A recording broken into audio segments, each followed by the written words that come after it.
Kemudian ada warga yang terkena stroke ya. Nah, itu yang nanti jadi program dokter keliling ya.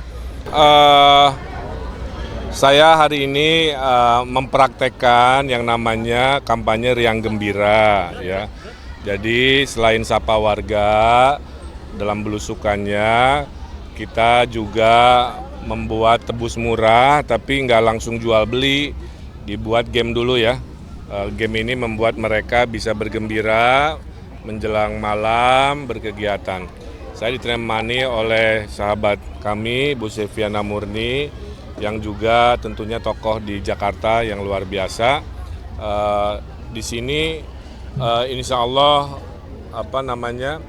banyak program-program yang bisa dihadirkan. Tadi sambil jalan tuh selalu warga tuh curhat, ya sambil curi-curi salam, curi-curi selfie. Kalau dari kakek-kakek tadi merasa kartu lansianya dia nggak dapat, ya ada curhatan itu. Kemudian ada warga yang terkena stroke, ya. Nah itu yang nanti jadi program dokter keliling ya, untuk dia bisa datang, memberikan pengobatan dan lain sebagainya. Kemudian dari ibu-ibu khas ya, pengen Jumantik, Dasawisma, PKK Posyandunya operasional dinaikkan. Dan RT RW juga tadi sudah dikasih tahu, dalam 5 tahun ada dana 1 miliar yang bisa dipergunakan untuk memperbaiki lingkungannya. Terserah mau dibelanjakan seperti apa. Oke. Nah kemudian juga hal ini menandakan bahwa saya khususnya terus setiap hari ya, sehari 2-3 kali belusukan di wilayah-wilayah. Semata-mata memang kampanye yang paling disukai adalah kampanye tatap muka, kampanye yang bertemu warga. Cuman kita ke tim relawan jangan hanya salaman, selfie, tapi bikin riang gembira. Makanya tebus murahnya itu saya catat tidak dibagikan ya, itu dibeli dengan harga murah tapi mendapatkan si sembakonya dengan permainan games yang riang gembira. Saya kira itu. Tempat kampanye favoritnya di Jakut dan di Jaktim. Apa seperti apa Pak RK? Oh kalau saya ngikutin dari jadwal tim saya saja ya. Kadang-kadang ada tempat yang kita ingin datangi tapi mungkin warganya mayoritas sibuk bekerja gitu. Ibu-ibunya kurang banyak. Tapi kalau di sini memang dari hasil kajiannya paling padat tuh kan utara sama barat ya Bu. Kurang lebih seperti itu. Jadi wajar kalau memang mayoritas banyak kegiatan di sini. Nah ini kan soal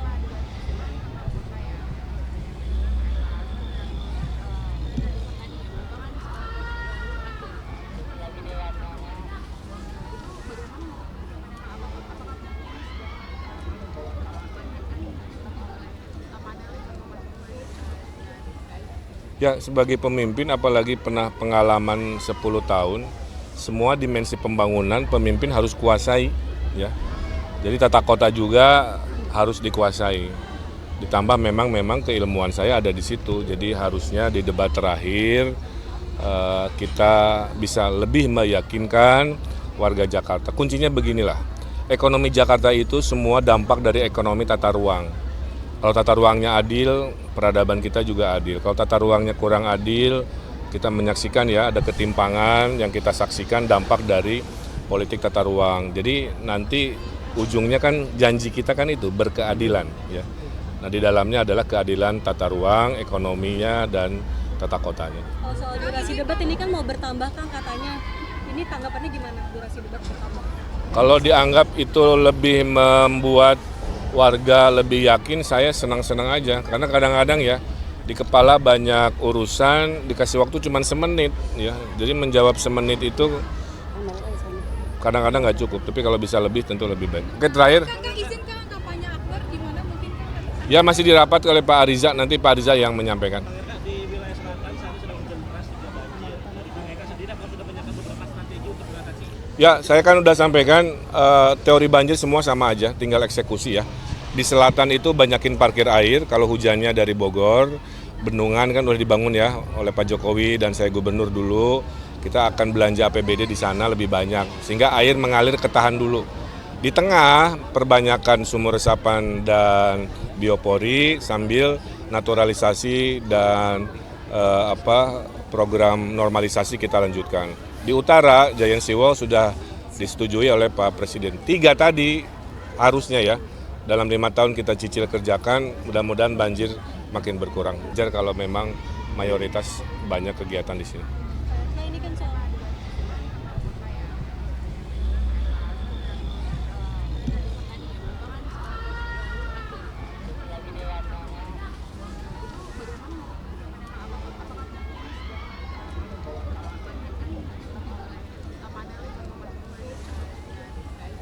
Ya, sebagai pemimpin apalagi pernah pengalaman 10 tahun, semua dimensi pembangunan pemimpin harus kuasai, ya.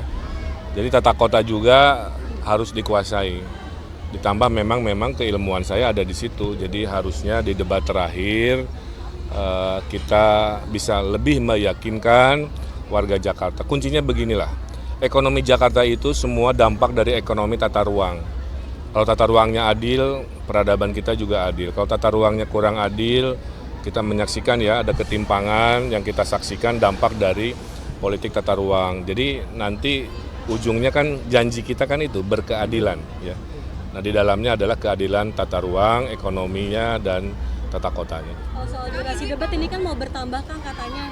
Ini tanggapannya gimana durasi debat bertambah? Kalau dianggap itu lebih membuat warga lebih yakin, saya senang-senang aja. Karena kadang-kadang ya di kepala banyak urusan, dikasih waktu cuma semenit ya. Jadi menjawab semenit itu kadang-kadang nggak cukup. Tapi kalau bisa lebih tentu lebih baik. Oke, terakhir. Kakak izin Kak kampanye Akbar gimana mungkin Kak? Ya masih dirapat oleh Pak Ariza, nanti Pak Ariza yang menyampaikan. Bang Eka, di wilayah selatan saat ini sedang hujan deras juga banjir. Dari Bang Eka sendiri apakah sudah menyiapkan beberapa strategi untuk mengatasi? Ya, saya kan udah sampaikan teori banjir semua sama aja, tinggal eksekusi ya. Di selatan itu banyakin parkir air, kalau hujannya dari Bogor, bendungan kan udah dibangun ya oleh Pak Jokowi dan saya gubernur dulu. Kita akan belanja APBD di sana lebih banyak, sehingga air mengalir ketahan dulu. Di tengah, perbanyakan sumur resapan dan biopori sambil naturalisasi dan program normalisasi kita lanjutkan. Di utara, Giant Seawall sudah disetujui oleh Pak Presiden. 3 tadi harusnya ya, dalam 5 tahun kita cicil kerjakan, mudah-mudahan banjir makin berkurang. Oke. Terima kasih teman-teman. Pelabuhan besar di Jakarta, Oke udah ya. Terima kasih teman-teman. Terima kasih ya. Kan saya udah bilang tadi, Jakarta ekonominya dampak dari politik tata ruang. Silakan.